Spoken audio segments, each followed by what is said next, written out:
Nu, esiet sveicināti. Kārtējo reizi, ja kādu video es ielikšu iekšā ar savām domām par notiekošo Latvijā, šajā reizē par valsts ugunsdzēsības glābšanas dienestu. Nu, atkal tā teikt, parunāsim par tām lietām. Es izteikšu savas domas, ja, par pēdējiem te notikumiem saistībā ar VUGD, un, nu, protams, tas būs atkal balstoties arī uz savu pieredzi, ja, kā ugunsdzēsēji. Nu, tie, kas skatās šo video pirmo reizi, ja, par to, ko es tagad publicēju, tā teikt, nu, lai jūs zinātu. Es pats arī esmu ugunsdzēsējs, nostrādājis valsts ugunsdzēsības glābšanas dienestā no 94. gada. Sācis kā parasts ugunsdzēsējs, vienkāršais, ja, ugunsdzēsējs, un beidzu dienestu kā vada komandieris, virsleitenanta pakāpē. Izgāja izdienas pensijā, un gadu jau vairāk es izdienas pensijā. Un tāpēc arī es domāju, ka es arī šo to varu pateikt par to, kas ir pēdējā laikā noticis. Un šoreiz es gribētu parunāt par tādu lietu, kā par visiem tiem notikumiem, kas ir saistīti ar obligāto vakcināciju valsts ugunsdzēsības glābšanas dienestā, ja, kur ir pieņemts tas likums, un par tiem pēdējiem notikumiem, kas ir bijuši saistībā ar to ugunsdzēsēju akciju, ja, pie Saeimas, kad viņi iesniedza to vēstuli atklāto Saeimā. Un par to visu pārējo, kas pēc tam pār tiem cilvēkiem ir gāzies. Nu, es sākšu ar to, ka laikam nolasīšu dažus citātus no Eklona intervijas, ja, tās akcijas rītā, ja es sapratu, ko viņš deva Panorāmai Latvijas televīzijai, ja, un te ir tā. Nu, tas, ka viņi tur atļāvās iet formā un izteikt šādu neapmierinātību, jo dienesta pozīcija nav tāda. Nu, dienesta pozīcija, ja viņa balstās, piemēram, tur uz kāda, nu, es nezinu pat uz kā viņa var balstīties, ja viņa nav, Eklons tagad runā par visu dienestu tikai tāpēc, ka viņš ir priekšnieks, ja, bet viņš nav runājis ar dzēsējiem. Ja viņš runātu un būtu godīgs, tad viņš arī pateiktu, ja, ka, nu, teiksim tā, labi, 1/3 ugunsdzēsēji būtu pateikuši obligātai vakcinācijai, obligātu nē, ja, piemēram, viņam būtu tikai piedāvāta kāda cita alternatīva, bet viņi to nav izdarījuši, ja, Eklons pats, un te ir, piemēram, tālāk, kas viņam ir teikts, dienestam ir pilnīgi skaidrs, ka mums ir jādara, kas mums ir jādara, valdība mums ir izteikusi, mums ir pateikusi šobrīd, ka dienestam ir nepieciešams potēties, un mēs zinām kāpēc. Jo visi zina mūsu devīzi viens par visiem un visi par vienu. Bet mums ir liekšā vēl viens tās teiciens, kas gan cits, ja ne mēs. Nu tad jautājums šiem kungiem, kas bija aizgājuši, vai viņi varētu to pateikt. Eklona kungs, ne, es te jums tieši tagad pateikšu tieši tā, kā es domāju, kā bijušais dzēsējs. Un no savas pieredzes, ja, es zinu, ka tie dzēsēji, kas tur bija aizgājuši un to, no tajā akcijā, ja, viņi tieši to arī var pateikt. Un viņi tā vienmēr ir strādājuši. Kas gan cits, ja ne mēs, un to ir nevienu reizi pierādījuši, dzēšot ugunsgrēkus, īpaši tie, kas strādā, ugunsdzēsēju posteņos un mazajās daļās. Nevienu reizi vien pierādījuši. Tādā veidā arī glābjot valsts ugunsdzēsības glābšanas dienestu prestižu un godu, par kuru jūs tagad viņus nosodat, ka viņi ir par visām tām lietām, ja, par te pēdējiem tādiem diviem. Nu, es jā teicu par šito te, kas bija intervija ar Eklonu Latvijas pirmajā televīzijā, bet pēc tam arī bija tāda intervija, ja, kurā piedalījās, nu, pārraide Delfi, spried ar Delfi, ja, kurā piedalījās Latvijas iekšlietu darbinieku arotbiedrības priekšsēdētājs Armands Augustāns un valsts sekretārs, iekšlietu ministrijas valsts sekretārs, ja, kur viņi sprieda par tiem visiem vakcinācijas jautājumiem, ja, tieši starp ugunsdzēsējiem, policiju un robežsargiem. Nezinu, kāpēc bija aizmirsti cietuma ieslodzījuma vietu pārvalde, ja, ir kā tur kaut kas arī atšķirtos. Nu, bet labi, viņi sprieda par to. Un tur arī viss tas notika, ja, tur, nu, tas, ka jau tur skanēja obligāti, tas pats jau, kas ir viss, ja, ir rīkojums, kurš ir jāpilda par vakcināciju, un tad šitas te, un tas ir viss, un, nu, šajā lietā, ja, tas kā arī ir, tas iekšlietu ministrijas valsts sekretārs arī pateica, ir rīkojums, kurš ir jāpilda par vakcināciju. Un viss, nu, tas viss, es domāju, nu tad vispār vispār iekšlietu ministrija arī uz šī varētu piepelnīties, ja? Vienkārši izsniedzam rīkojumu, sarunājam ar kādu farmas kompāniju par zāļu pārbaudi jau uz cilvēkiem, dabujam kādu slimību, nu nezinu, kaut ko mēs arī izdomāsim, piemēram, jauna vakcīna ugunsdzēsējiem no stinkuma krampiem, ja, un viņi obligāti ir jāvakcinē, un viss ir rīkojums, un visu spraužam iekšā. Es domāju, šajā krīzes situācijā jūs tā vēl arī iekšlietu ministrijā naudu nopelnīsat, ja? Tā, vajadzīgi, un te jau tālākais mēs nonākam pie tā, ko viņš arī pats valsts sekretārs atzīst. Vajadzība vairāk skaidrot, motivēt. Nu, tas ir, ja, tā teikt, atkal. Un atkal piemin to, ka tā ir civilās aizsardzības katastrofa, ja, tur, nu, atbilstoši pārvaldes likumam, valstī ir ārkārtas situācija, valsts mēroga katastrofa, epidēmija, un tā teikt, un atkal ugunsdzēsējiem tāpēc arī ir jāsaprot, jā, valstī vajag, un viņiem ir jāvakcinējas, nu labi, skaidrs, ka nu arī tā ir, jā, viņi ir devuši zvērestu, parakstījuši likumus, jā, un tur visu pārēju, un tur līgumus un visu. Tā, un te ir un tā viņš vēl saka, pausts personīgais viedoklis, kurš nesakrīt ar lielākās daļas skaidri pausto rīcību. Nu, kāda skaidri paustā rīcība, es jums varu pateikt tā, ja, ka ar tiem ugunsdzēsējiem, ar kuriem es runāju, balvu daļā un arī tā, ar kuriem es sarakstījos. Nu, daudziem tas skanēja tā, tas teiciens. Ir jāiet, jānoduras tikai tāpēc, ka tik un tā piespiedīs to darīt. Tas to, ko man viņi teica. Citiem tas bija tas, ka ir palicis mazs laiks līdz izdienas pensijai. Negrib tos zaudēt, jā. Reti, kurš es dzirdēju tā, ka teiktu, jā, var saslimt, jā, nomirt un visu pārējo. Jā, tas ir tā teikt skaidri paustā rīcība, kā tas bija. Nu, bija arī, protams, kas vakcinēts.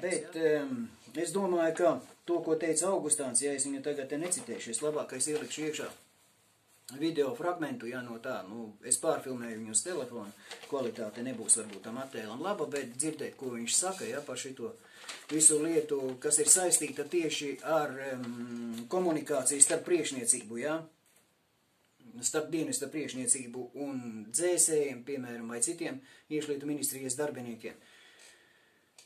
Es to gabaliņu ielikšu iekšā, jā, un jūs varēsiet paši dzirdēt visu precīzi, ko saka. Tas, ko es vēl gribētu norādīt, to, ka, manuprāt, šāds pikets nebūtu noticis, ja vien dienesti, lai arī no aprīļa mēneša kaut kāds šie pasākumi tika organizēti, arī mēs aicinājām dienestus ministriju organizēt, pieaicinot speciālistus skaidrot šo situāciju, bet, manuprāt, tad, kad ir izskaidrots šis kopējā nostāja, tad vajadzēja strādāt individuāli. Šie bija tie darbinieki, kuriem izrakas bija jāstrādā individuāli.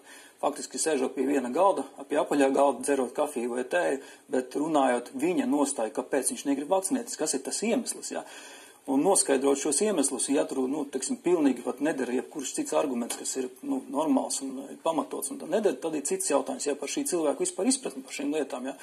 Bet, manuprāt, ka mēs šo palaidām garām, un netika līdz galam šis jautājums atrisināts, un arī tiekoties arī ar dienestu vadību, mēs vēlreiz aicinājām šos cilvēkus uz piedalīties šajā pasākumā, kas izsaka publiski savu neapmierinātību, kaut vai šobrīd sociālajos tīklos, viņi vienkārši uzaicināt uz sarunām, uzaicināt tiešām uz cilvēcīgām sarunām, nevis no vadības līmeņa, teiksim, no augšas skatoties uz šo darbinieku, bet tiešām ar, kā pats Reklons teica, ar empātiju, ja, kad mēs cenšamies pietuvināties šim cilvēkam, saprast viņa nostāju, viņa bailes, par ko viņš baidās, ja. Lūk, un tas, manuprāt, iztrūka attiecībā ugunsdzēsības glābšanas dienestā un pieļauju iespēju, ka pārējās dienestos tieši tas būtu. Tagad es jums nolasīšu mazu gabaliņu no selektora, kas ir bijis, ja, pirms tās akcijas, kas tieši bija. Un jūs paklausāties, ko Eklons pats, piemēram, ģenerālis tajā selektorā teica, kad bija pieaicināti arī klāt dzēsēji darbinieki parasti, lai paklausītos, rīta selektors. Tā, tur viņš pats teica, ka tajā operatīvās vadības grupā, ja, kurā viņi tur lēma par obligāto vakcināciju ugunsdzēsējiem, piedalījās krīzes vadības sēdē visi infektoloģija, NMPD, Latvijas slimnīcu vadītāji, ja, lielāko slimnīcu vadītāji. Un te viņš pats pēc tam saka, neviens neapgalvo, ka vakcīna ir kaut kas labs. Nē, tas nav nekas labs, bet Covid vīrus ir kaut kas daudz ļaunāks, un vakcīna šobrīd ir tas mazākais risks, neapšaubām ir risks, kuru sabiedrība uzņemas, lai pārvaldītu vīrusu. Tālāk, nu tas ir viens. Jā, protams, daži varbūt cilvēki tādējādi arī cietīs, bet tas ir salīdzinoši procentuāli daudz zemāks risks un ļaunums vai pat šķienīgi gadījumā vienīgais ceļš, kā pārvaldīt vīrusa izplatību. Nu, jūs saprotat, ja viņš pats pateica, ka var arī kādi, cilvēki tā arī saprot ugunsdzēsēji, kas no ugunsdzēsējiem var arī nogāzties, jā, jo es jums arī pateikšu vēl tādu vienu lietu, pievērsīšu uzmanību. Valsts ugunsdzēsības glābšanas dienestā ugunsdzēsēji nestrādā tā kā parasti cilvēki. Jā, viņi vienu brīdi sēž, bet nākošajā brīdī viņam var būt slodzes, jā. Kā jums salīdzināt, apmēram, ja kāds ir nodarbojies ar crossfitu, ja, ir tāds treniņu veids, ja, tad tas apmēram to arī atgādina, crossfitu, ja, kad jums ir jāstrādā, piemēram, kaut kāds noteikts vingrinājumu skaits, jāizpilda kādā laikā, un tas tie vingrinājumi var būt dažādi, un viņi var šitas te būt viens aiz otru uzreiz. Tas, ka jūs strādājat uz dažādām muskuļu grupām, ja, bet kaut kādā noteiktā laika periodā, bez apstāšanās. Un tas var būt dažādi tie vingrinājumi. Tas ir kaut kas tam līdzīgs, ja? Tas, kā viņi strādā. Un tās slodzes ir tādas, ka pulss tur aiziet pāri 100, 180 pat, ja ir tā, un pat vēl vairāk. Tāpēc, kad vienkārši, ja jums ir jāstrādā, jūs nedrīkstat apstāties. Ja jums ir jāglāb cilvēks, viņš ir jāglābi. Ja jums ir piemēram, jāizvelk tās šļūtenes, jums viņas ir jāizvelk, ja? Un ir noteiktā laika periodā, tikai tāpēc, ka, lai nedot tam ugunim tālāk izplatīties. Lūk, tas ir tas, kas ir attiecas uz šo, ja? Un tā tad ir skaidrs, ka arī tad, piemēram, tās visas sekas tādiem darbiem arī ir pavisam savādākas, ja? Pavisam nerunājot nemaz par tādām lietām kā toksiskie dūmi un karstums un pārkaršana pašā tajā tērpā, ja? Gan ziemā, paši zināt, ja šovasar 6 ugunsdzēsēji dzēšot ugunsgrēku, ja? No pārkaršanas arī tā teikt cieta. Un arī tāpat arī, arotslimības, ja, kuras tā teikt norāda, bet par kurām nerunā. Tur arī ir iekšā gan sirds slimības, gan elpceļu slimības, ja, tur ir tā teikt tāpat vēzis ir vienai pieminēts ugunsdzēsējiem, tas ir starp arotslimībām. Tātad visi tie faktori uz viņiem iedarbojas daudz biežāk, bet tāpēc te uzreiz arī rodas jautājums. Viņš teica, ka Eglons saka, ka viņi tur ir runājuši ar mediķiem ar visu, un, piemēram, valdība ir pateikusi, ka obligāti visas ugunsdzēsējas ir jāvakcinē. Un viņš tāpat arī teica, ka viņš ir vērtējis visus tos riskus, kas ir dienestā, jā. Tad būtu loģiski arī, ka, piemēram, būtu veikta kaut kāda informējošā kampaņa starp ugunsdzēsējiem, jā, par tām lietām, kādi riski uz viņiem var iedarboties pēc vakcinācijas, kam pievērst uzmanību, ja, jo viņi ir paaugstinātā riska grupā. Jā, viņi tos riskus uzņemas, bet darba devējiem, atbilstoši tam pašam darba likumam. To paskatīsimies. Darba likumā es te izrakstīju, ja, kuri panti tie ir. Tā, kur tie ir? Darba aizsardzības likuma, ja, 1. nodaļa, 4. pants, 2. nodaļa, 1. pants. Un 11. pants, viņam ir jāveic, tā teikt, gan konsultācijas ar darbiniekiem, gan arī viņi jāinformē par riskiem, jāizvērtē darba riska vides, ja tur kaut kas mainās, un tas viss ir jāzina darbiniekiem arī. Tas viņam ir ierakstīts iekšā. Tad es esmu runājis ar tiem darbiniekiem, man darbinieki teica, ka nekādu papīru, piemēram, par to, kā samazināt tas pēc vakcinācijas, piemēram, kā samazināt tos riskus blaknēm, ja, vai, piemēram, kā uzturēt organismu, ja, pēc vakcinācijas, lai arī viņam būtu mazākas tās iespējas saslimt, ja, tikai bez vakcinācijas. Nekad tas nav bijis darīts jau ne no aprīļa mēneša, ne arī tagad. Un lai Eglons nesaka, ka viņam nav bijusi iespēja to darīt. Ja viņš negribēja konsultēties ne ar vienu citu dienestu, tad es jums pateikšu tā.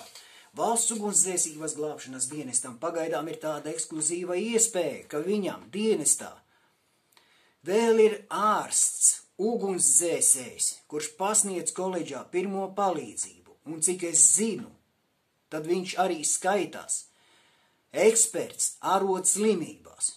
Tātad cilvēks ekskluzīvi dienestā ir cilvēks, kurš izprot visu dienesta specifiku un var sniegt konsultācijas, kā dienestam samazināt tos riskus. Un es gribu zināt, vai, piemēram, Eglona kungs nolaidies bija beidzot no saviem augstumiem, no Maskavas ielas 5, un kaut vai aizbraucis parunāt ar to cilvēku.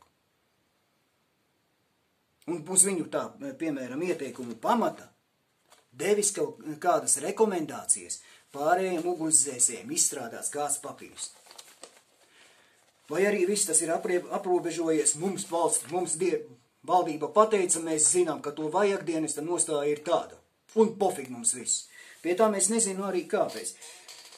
Viss tas tiek runāts, jā, par tām lietām, kā, nu, mums ir jāvērtē riski, jā, uz nākotni, ka cilvēki var pietrūkt, jā, un tāpat, nu, jo arī tāpat var tie paši vakcinētie, jā, gāsties nost. Man izdarājas arī brīnums tas, ka, piemēram, Eklona kungs vērtējot riskus dienestā, ja sevi ir ielicis iekšā, piemēram, VLGD priekšnieks.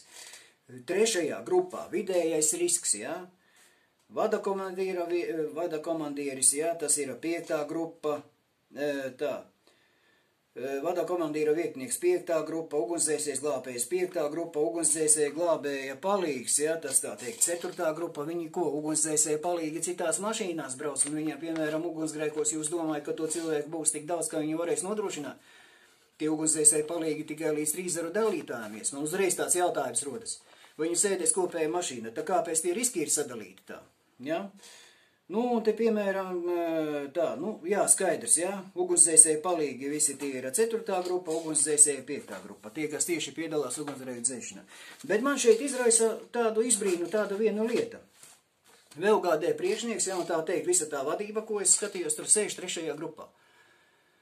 Cik es zinu, jā, visi, kas staigā uz plečiem valsts ugunsdzēsības glābšanas dienestā, viņi to nevar iegūt, kamēr viņi nav beiguši apmācības programmu kā ugunsdzēsējs glābējs.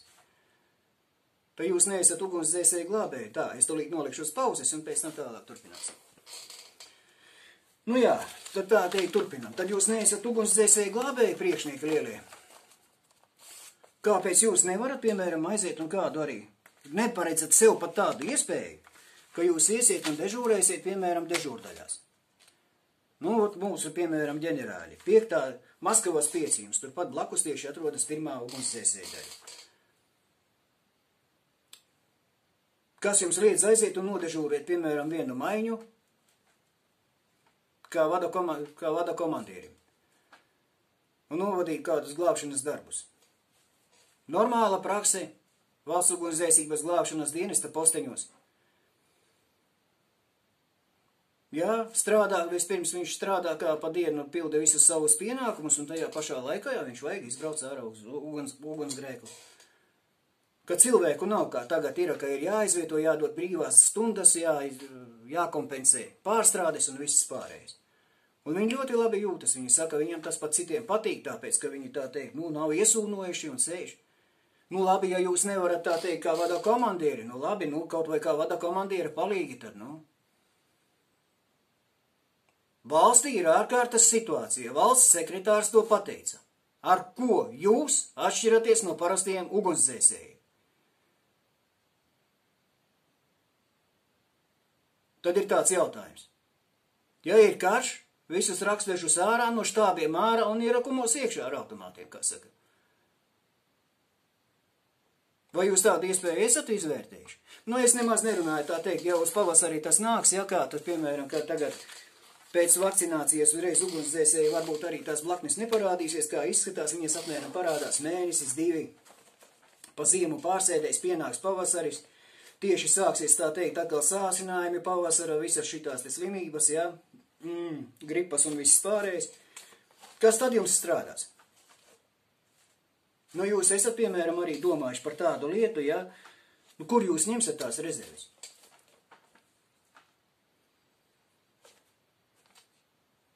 Man ir tāds jautājums.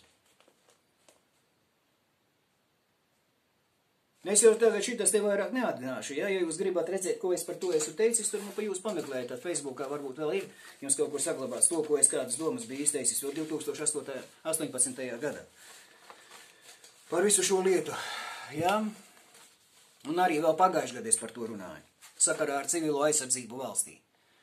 Nu, bet tas tā teikt ir jūsu pašu tā teikt domājat, ja, ko jūs darīsiet. Vienkārši valstī ir jāsniedz pakalpojums, ja, un tas ir jūsu, tā teikt, pienākums. Tā teikt arī jūs, piemēram, ja jūs par to visu runājat, ja, cilvēkiem es arī saprotu tā, ka ne tikai tas ir viens jautājums, ja, šajā sakarā.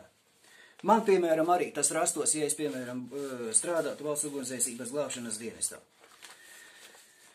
Tā, un arī to piemin Latvijas iekšlietu darbinieku arotbiedrības priekšsēdētājs, ja, tajā pašā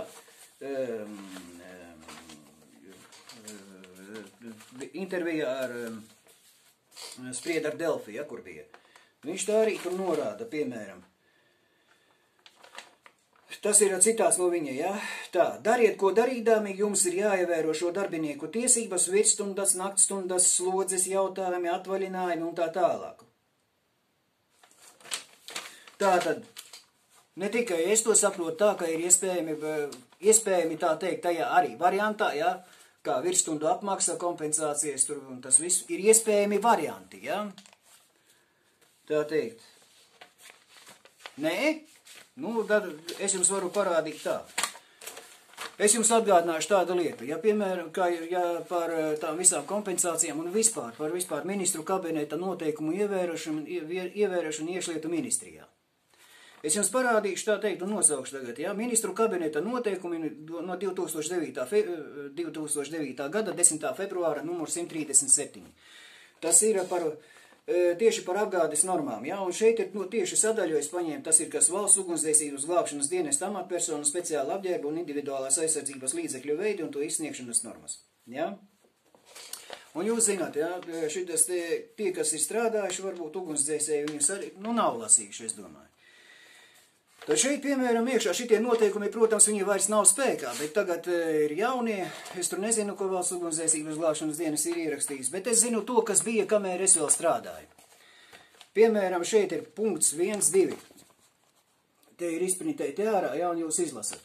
Respiratori. Ja?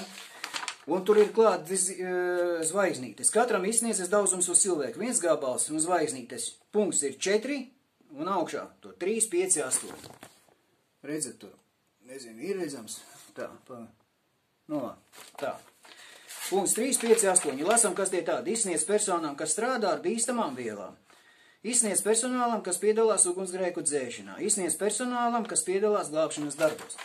Tāda tieši ugunsdzēsēji. Nu, lai visi pārējie vienkārši cilvēki saprastu. Tad, kad mūsu valstī sākās visas šīs lietas ar pandēmiju, ja, un ka bija obligātā prasība, ka visiem ir jāstaigā darba vietās ar respiratoriem, ja, un ar visu pārējo. Un kad visā pārējā valstī to respiratoru nebija. Valsts ugunsdzēsības glābšanas dienestam tikai pēc tā rīkojuma uzreiz bija vienkārši jāaiziet ārā dzēsējiem, jāpaņem skapīšos te savu respiratori vai tur mašīnā, kur viņi nolikti, jāuzvilk uz sejas un jāstaigā. Nu, nezinu tieši to aizsardzības klasi, ja, viņiem, bet viņiem bija jau bija jābūt respiratoriem. Tā es jums varu pateikt, ka to respiratoru, nu, labi, pieņemsim, lai tas arī ir. No 2009. gada nebija. Un šitas ir apgādes ministru kabineta noteikuma apstiprinātās apgādes normas ar aizsardzības līdzekļiem. Aizsardzības līdzekļiem, es uzsveru vēlreiz. Tas, kur es izmanto ugunsgrēkos ugunsdzēsēji, lai tā teikt aizsargātu savas plaušas no brīstamajiem, tā teikt, visiem faktoriem, ja, tas ir, nu, pirmām kārtām pieminēsim tos pašu asbestu, ja, kas skaitās bīstama viela, šitas vējas izraisoši, ja. Kura nekad nav bijis. Nu, nemaz nerunāja par to, ka kūlas ugunsgrēkos, meža ugunsgrēkos, jā, pelnu oglekļa daļiņas, jā, viss, kas ir gaisā, kas nonāk putekļi, kas nonāk iekšā elpceļos. Par pārējiem dienestiem nezinu, par meža dienestu es arī neesmu redzējis, ka viņiem būtu, jā, saviem tiem dzēsējiem darbiniekiem viņi dod. Valsts ugunsdzēsības glābšanas dienestam bija jābūt. Un visus šos gadus no 2009. gada kā minimums, ja, iekšlietu ministrija uz ministru kabineta noteikumiem, ja, es teikšu tagad ļoti rupji, bet es domāju, tas ir ļoti precīzi, ja, ir likusi virsū tādu lielu resnu. Jā, Augustāna kungs arī šo norādīja sakarā ar to, ka ugunsdzēsēji meklēja iespēju, ja, nu, vai tie iekšlietu ministrijas darbinieki, precīzāk, teiksim tā, meklēja iespēju saslimt un pārslimot ar Covidu. Ja, un ka tas varbūt pēc tam norādīs, ka viņam neatmaksās kāro slimību, kā, nu, skaidīsies viņš speciāli, un kā viņam neatmaksās kāro slimību. Jā, no kur es jums varu parādīt, te ir izprintējis ārā no ministru kabineta, es tā saprotu, no valdības mājaslapas, ja. Un te ir uzrakstīts, tagad Tā, ministru kabineta noteiktā aeroslimību sarakstā ir iekļautas bioloģisko faktoru izraisītās slimības, tā skaitā infekcijas slimības, kas radušās veicinot darba pienākumus, veselības aprūpes, profilakses un sociālā darba nozarē vai citos dienestos. Tagad šo infekcijas slimību sarakstā noteikts, ka arodslimību izmeklēšanas un uzskaitas kārtība var tikt attiecināta arī uz saslimšanu ar Covid-19. To paredz ceturtdien, 4. jūnijā valdības sēdē pieņemtais grozījums ministru kabinetu noteikumos. Arodslimību izmeklēšanas un uzskaitas kārtība. Nu, es paskatījos to tā, lūk, ar arodslimību izmeklēšanas un uzskaitas kārtība. Es viņu izprintēju. Ja? Un es te skatos, kas ir iekšā norādīts. Tā, lūk, pie bioloģisko faktoru izraisītās slimības. Un te ir ierakstīts iekšā, ka tās ir citas infekcijas slimības, kas radušās veicot darba pienākumus, veselības aprūpes, profilakses, sociālā darba nozarē vai citos dienestos, un kur izcelsmē ir pierādīta darba vides riska faktoru nozīme. HIV, AIDS, B hepatīts, C hepatīts, tuberkulozi, Covid-19. Bet, ja jau tas attiecas tā teikt, kā jums ugunsdzēsēji, jūs visus tagad obligāti Covid-19, tas ir atzīmēs. Tas ir tikai, ja jūs esat saslimuši tieši ar to Covid-19, ja es to tā izprautu kā ugunsdzēsējs. Un man rodas jautājums. Bet vai tas pats būs attiecināms arī uz blaknēm, kuras jums pēc tam radīsies pēc vakcinācijas? Vai, piemēram, valsts ugunsdzēsības glābšanas dienesta ģenerālis Eklons, ja? To var atbildēt. Lūk tā, un neviens šis jautājums nav. Un tāpēc es arī uzskatu tā, ka, tad šitas, ja tādi jautājumi rodas, tad, ka, piemēram, arī viņi ir pret obligāto vakcināciju ugunsdzēsēji, tas ir normāli. Jo jums vienkārši tur dienestā, ja, tad vajadzēja to dienestu jau no paša sākuma mūsu Latvijā organizēt citādāk. Tad tam bija jābūt vienkārši kaut kādai ugunsdzēsēju mūku brālībai, ja, ar klosteriem katrā daļā, mazajos tur ciematos, ja kā tie skaitās tur. Dienestam arī un vispār valstī lētāk būtu. Izdotu vienu sutanu, visi dzīvo vienā vietā, tā teikt, paša īpašuma viņam nekāda nav, 10, viss, kas ir, tas viss mantojas dienestam, ja, vienu mašīnu iedodat kaujas tērpus dažus un uz priekšu, un tad arī tā, mūs tā teikt, Dievs sargā, ja, kas tur, kā tur viss tas notiek, nezinu, es nekristīgi. Bet apmēram tad tas arī tad būtu, ka jūs varētu prasīt, ja, ka visiem ir jāvakcinējas, bet ja jūs, piemēram, atļaujat ugunsdzēsējiem tas, ka viņiem ir ģimenes, bērni un viss pārējais, un ja viņi domā par nākotni, par kuru, piemēram, dienas nedomā, bet risina tikai tās problēmas, tā teikt, ir problēma, viņi ir jāatrisināt tālākais, tā teikt, Eklonam jau tas galva nesāpēs, jo pēc tam atnāks citi, kas, piemēram, komandēs, ja tas pats Baltmanis, tā būs viņa problēma, ka viņam gāzīsies ugunsdzēsēji, un viņš nezinās, kur viņus ņem. Apmēram tā mūsu valstī ir, pēc manis kaut vai lai zāle neaug. Tas ir tā īsumā, ja, es ceru tā teikt, būs saprotams, un, nākošo reizi, jo redzat, kā vēl arvien neiznāk parunāt par arodslimībām, nākošo reizi es pievērsīšos par arodslimībām starp ugunsdzēsējiem.